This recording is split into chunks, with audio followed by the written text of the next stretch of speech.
دايما بيقولوا ابو البنات بناته بيدلعوه باسامي كتيره ومختلف عن اي حد. منى قولي لي انت بتدلعي بابي ايه غير زيزو وهو بيدلعك يقول لك ايه؟ هو بيقول لي يا منمن او منامينو وانا بقول له احمد زاهر. لا بجد والله بتقولي له ايه؟ عيب ده على فكره، والله بوبي. الناس هتزعل داد. منك. بوبي او داد. بس كده مش بابي او داد؟ احنا في ايه، في لوكسمبورج هنا ولا ايه؟ ايه داد دي؟ بابا خليكي مصريه كده، بابا. عيب. لا انا عايز اقول لك تفتح عليا بقى فجاه وتقول لي احمد زاهر فجاه. انت بجد بتكلمي احمد زاهر في البيت؟ احمد زاهر ايه يا بنت؟ عيب.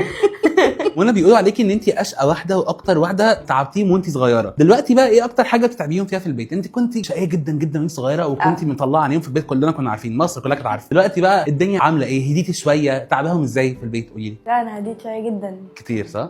مبقاش في حاجه خلاص. بجد والله؟ والله. طب احنا نسال بقى استاذ احمد زاهر ايه يعني متاكده من الكلام ده؟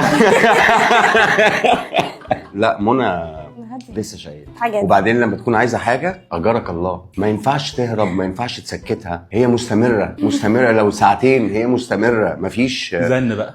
لا ما تعرفش توقفها لدرجه انه خلاص يا منى خلاص.